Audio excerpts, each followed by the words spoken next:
ఎప్పటికైనా అరే కాంగ్రెస్ పార్టీ వీళ్ళకి ఇస్తలేరు ఎన్ని ఈ కోమటిరెడ్డి బ్రదర్స్కి ఇస్తే ఈ కోమటిరెడ్డి వాళ్ళకి ఇస్తే అయిపోగా ఎప్పటికైనా కాంగ్రెస్ పార్టీ వస్తుందని కరీంనగర్లో కాదు నిజామాబాద్లో కాదు ఆదిలాబాద్లో కాదు అందరూ ఒకటే మాట అంటారు.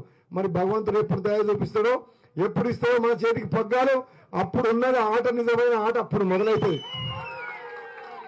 నేను చెప్తున్న సోదరులారా ఎంపీ కొద్ది తేడాతో ఓడిపోయినా సరే అప్పుడు కేసీఆర్ మాయ మాటలు నమ్మి ఓట్లేసారు. తర్వాత ఎమ్మెల్సీగా నేను అధికారంలో ఉండే కదా 3 సంవత్సరాల కింద 3.5 ఏళ్ల కింద ఎమ్మెల్సీ నేను వెంకటరెడ్డి గారు చదివాను. దమ్ముంటే గౌరవం లేకపోతే రాజకీయ సన్యాసం తీసుకుంటే ఎమ్మెల్సీ గెలిచి చూపి అని చెప్పిన. గెలిచిందా? మళ్ళీ మునుగోడులోనే మస్తు ట్రై చేసిండు. వెంకటరెడ్డి గారి దగ్గర సక్సెస్ అయింది 100 కోట్లు పెట్టి. కానీ మా మునుగోడు దగ్గర వస్తే మా పాట పెడితే టీఆర్ఎస్ పారిపోయారు. మునుగోడు గడ్డ మీద పాట పెడితే ముసలోళ్ళ కాంచి ఎగిరి డాన్స్ చేస్తూ పాట పెడితే సగం నన్ను గెలిపించింది మా పాటనే. అంత బ్రహ్మాండంగా మునుగోడు ప్రజలను దీవించి నన్ను ఎమ్మెల్యేగా గెలిపించిండు. నేను అంటున్న సోదరులారా మీకు రాబోయే రోజుల్లో మీకు మేము నాయకులం కాదు. నేను చెప్తున్నా మీకు మీ కుటుంబ సభ్యులం. నాయకులం ఎమ్మెల్యేలు ఎంపీలం కాదు. మీ ఇంట్లో ఒక పెద్ద కొడుకులాగా మీ కుటుంబ సభ్యులాగా ఈ ప్రాంతాన్ని అభివృద్ధి చేసే ఒక లక్ష్యం ఏకైక లక్ష్యంతో రాజకీయాల్లో ఉన్నాం కానీ పదవుల కోసం కాదు.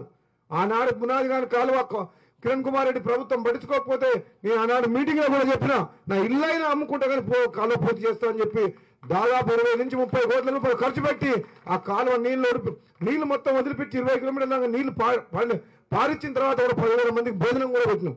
ఆ తర్వాత సిగ్గుచేట ఏంటంటే 5 ఏళ్ళు అయింది కదా ఇప్పుడు ఆ కాలువ ఎడల్పు చేస్తే 100-150 కోట్లు అవుతాయి. 1,00,000 కోట్లు పెట్టి కాళేశ్వరం కడుతున్నాడు. రోజు కేసీఆర్ కాళేశ్వరం అంటుండు కదా. బునాది కాలువ వెడల్పు చేసేందుకు పిల్లయి పెళ్లి చేసేందుకు ధర్మారెడ్డి పెడితే మొత్తం కలిసి చేస్తే 200 కోట్లు కావు. దాంట్లో సగం కమిషన్ తీసుకుంటారు.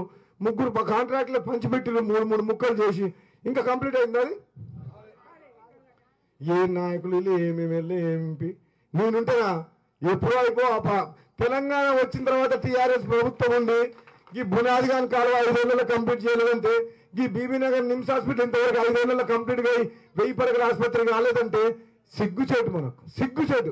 ఈ ఎమ్మెల్యే ఎంపీ ఉన్నా ఒకటే లేకున్నా ఒకటే.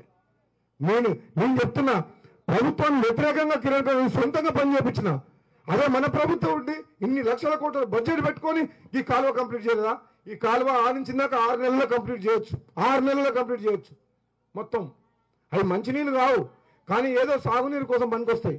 సోదరులారా మీ అందరికీ చెప్తున్నా సమయం తక్కువ ఉంది. తెలంగాణ ఇచ్చిన సోనియా గాంధీని కాదని 2 సార్లు మొత్తం కేసీఆర్కు అధికారం కట్టబెట్టిండ్రు. ప్రతిపక్షంలో ఉండమని 19 మంది ఎమ్మెల్యేలను గెలిపిస్తే కూడా ఈ కేసీఆర్ దుర్మార్గుడు ప్రజాస్వామ్యాన్ని కూని చేసే విధంగా మొత్తం మానవత్వాన్ని నైతిక విలువల్ని మంట కలిపి మన 10 మంది ఎమ్మెల్యేలను కొనుక్కపోయిందా?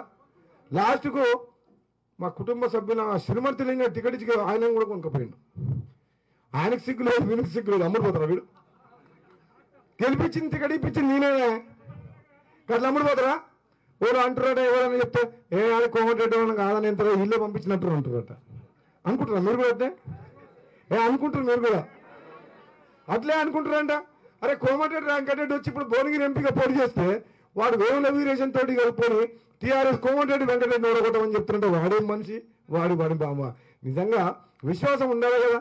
ఎమ్మెల్యే టికెట్ 3 సార్లు ఇప్పించి 2 సార్లు ఎమ్మెల్యే చేస్తే మమ్మల్ని ఓడగొట్టమని చెప్తున్నట్ట. ఇంకా నువ్వు చూసుకో కోపం కేసీఆర్ దుర్మార్గమైన ఆలోచన మూడు వినాశకాలే విపరీత బుద్ధి అంటే కేసీఆర్ కు పోయే కాలం వచ్చిందిగా. చిరుమర్తి లింగం తీసుకుపోయిన రోజే నేను అనుకున్నా కోమటిరెడ్డి వెంకటరెడ్డి మా అన్న నల్గొండకెళ్ళి ఎంపీగా పోటీ చేస్తున్నాడు. లింగం తీసుకుపోయినా ఆలోచించిన ఈ దుర్మార్గుడు ఇన్ని కథలు పడుతుంది కదా. ఈ భువనగిరి కింద మీద జెండా అంటే కోమటిరెడ్డి వెంకటరెడ్డి ఏదైనా గెలుస్తాడని చెప్పేసి నేనైతే ఎమ్మెల్యే ఉన్నా కదా. ఆయన తీసుకొచ్చి పెట్టిన రోజే బుర్నోస తుస్సం అయిపోయింది. దాన్ని ఏమంటారు మన ఏమో కోమటిరెడ్డి ఏమో ఈ ఉల్లిగడ్డ బాంబు లాగా పెద్ద బాంబా. వీడేమో ఈయనేమో చిన్న తోకపటాకి లాగా చిన్నవి ఉంటుంది చూసినావు. బుర్రస చిన్న చేతితోడు కాల్చేస్తుంటే చూసినావు. అది ఉల్లిగడ్డ బాంబు మొత్తం వైబ్రేషను. ఆటం బాంబా లక్ష్మీ బాంబా పెద్ద ఆటం బాంబులాడు కోమటిరెడ్డి ఎక్కడ తీసుకొచ్చేసరికి ఈ తోకపటాకి కథమైపోయింది.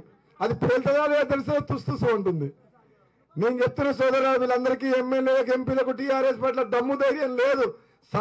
దద్దమ్మలు చేతగాని సన్యాసులు. ఎందుకంటే కేసీఆర్ దగ్గర పోయి చేతులు కడుక్కొని నిలబడుతుంది తప్పితే ఇప్పుడు మనం గట్టిగా మాట్లాడితే ధైర్యం ఉందా? అరే ఈ కాలువ గురించి ఎమ్మెల్యే పోయి సార్ మా కాలువ కావాలి 6 నెలలు మీరు కాళేశ్వరం గురించి 1000 కోట్లు ఖర్చు పెడుతున్నారు, మీరు ఇంజనీర్లు పంపించండి 100 కోట్లు పంపించండి నేను దగ్గర నుంచి చేపిస్తా అంటే 6 నెలలు కాలువ కంప్లీట్ కాదా? 100 మిషన్లు పెడితే ఈ నుంచి అన్నాక 3 నెలలు కంప్లీట్, 6 నెలలు కాదు 3 నెలలు కంప్లీట్ చేయొచ్చు. అసలు దమ్ముందా వీళ్ళకు? రైతులకు నీళ్లు ఇవ్వాలి, ఈ ప్రాంతాన్ని అభివృద్ధి చేయాలి. మీ ఊర్లో ఇల్లు లేని వాళ్ళు ఎంతమంది ఉన్నారు? ఏది మరి కేసీఆర్ మరి వీడు ఎమ్మెల్యే ఏం చేస్తుండు, ఎంపీ ఏం చేస్తుండు? ఇల్లు లేని వాళ్ళకి ఇల్లు ఇస్తానే కదా ఓట్లు వేయించుకుంది కేసీఆర్. 2 బెడ్రూమ్లు ఇల్లు కట్టిస్తానని కట్టించిండు మీ ఊర్లో? మేము చేస్తాం, మేము చెప్తున్నాం. మా అక్క చెల్లెలకు పేద తల్లిదండ్రులకు రాబోయే రోజుల్లో ఎండకు ఎండుకుండా వానకు తడుస్తున్న గుడిసెలలో ఉన్నోళ్లకు మా కాంగ్రెస్ ప్రభుత్వం వచ్చినాక రాబోయే రోజుల్లో ప్రతి ఒక్కరికి ఇల్లు కట్టించే బాధ్యత మాదని చెప్తున్నాం. మేము ఓట్ల కోసం పదవుల కోసం మాట్లాడం, అధికారం కోసం మాట్లాడం. ఏదైతే మాట చెప్తామో ఆ మాట చేస్తాం. తెలంగాణ రాష్ట్రం ఇస్తామన్నాం, ఇచ్చినాం. ఈరోజు అదేవిధంగా 2 లక్షల రూపాయల గతంలో రుణమాఫీ చేస్తామని చెప్పినాం, చేసినామా లేదా? 2 లక్షల రూపాయలు కాంగ్రెస్ పార్టీ కేసీఆర్ చేసిండా? 1 లక్ష రూపాయలు 5 ఏళ్ళు పట్టింది. ఇప్పుడు 1 లక్ష రూపాయలు ఇప్పుడు చేసిండా? 2000 పెన్షన్ ఇప్పటికి దిక్కు లేదు. ఇప్పుడు చెప్తున్నాం రాహుల్ గాంధీ గారు ఈ రోజు ఏం చెప్తుండో 2 లక్షల రూపాయల రుణమాఫీ చేస్తాం, కేంద్రం అధికారంలోకి వస్తే 2 లక్షల రుణమాఫీ చేస్తామని చెప్తుంది రాహుల్ గాంధీ గారు.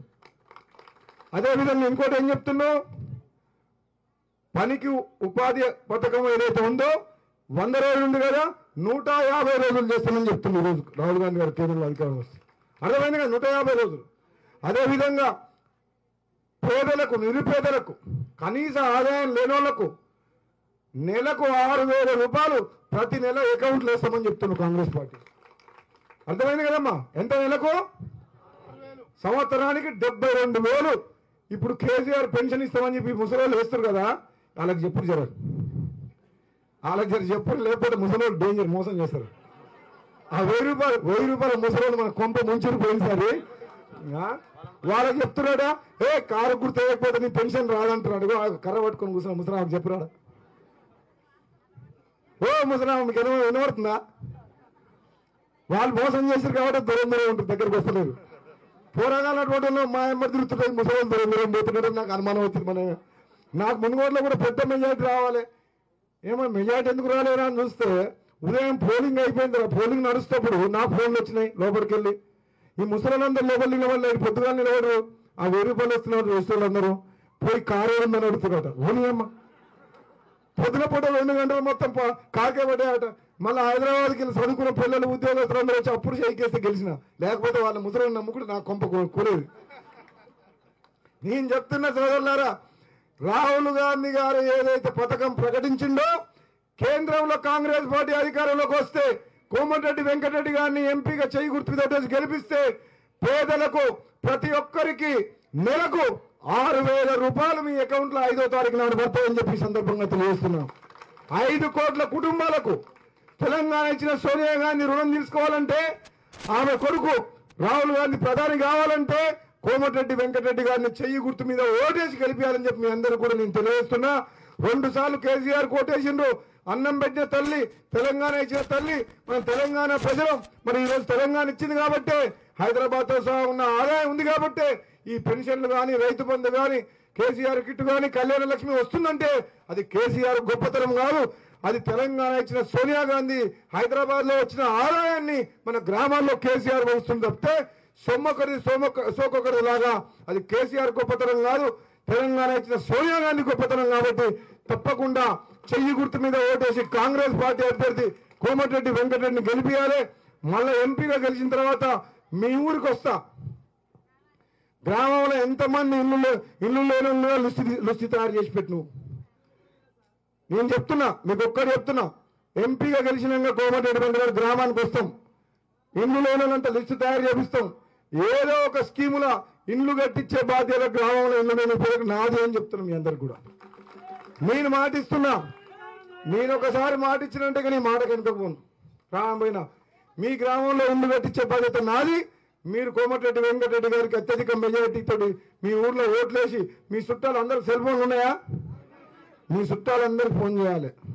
రేపు వెళ్ళండి ఊర్లో ఇంట్లో ఉట్టి కూర్చోవద్దు, పని చేసుకో. 2 రోజులు 9వ తారీఖు 10వ తారీఖు మొత్తం అందరికి ఫోన్ చేసి సడ్డకులకు, బావకు, అత్తగారికి, అమ్మమ్మకి, తమ్మునికి, చెల్లె అత్తగారింటికి, అందరికీ చుట్టాలందరికీ ఫోన్ చేసి కోమటిరెడ్డి వెంకటరెడ్డిని గెలిపేయాలని చెప్పి మీరు చెప్తారా లేదా? మరి చెప్తామనేటువంటి శైలవటి మొత్తం ప్రతి ఒక్కరు ఫోన్ చేసి చెప్పాలి. ప్రతి ఒక్కరు ఫోన్ చేసి ఇక్కడ ఉన్నోళ్ళు ఒక్కొక్కరు కూడా బండ సవారం ఉన్నోళ్ళు ఒక్కొక్కరు 100 ఓట్లు వేపియాలి. కోమటిరెడ్డి వెంకటరెడ్డి గారు 2 లక్షల మెజార్టీతో వేస్తామని చెప్పి తెలియజేస్తూ తీసుకుంటాను. Thank you.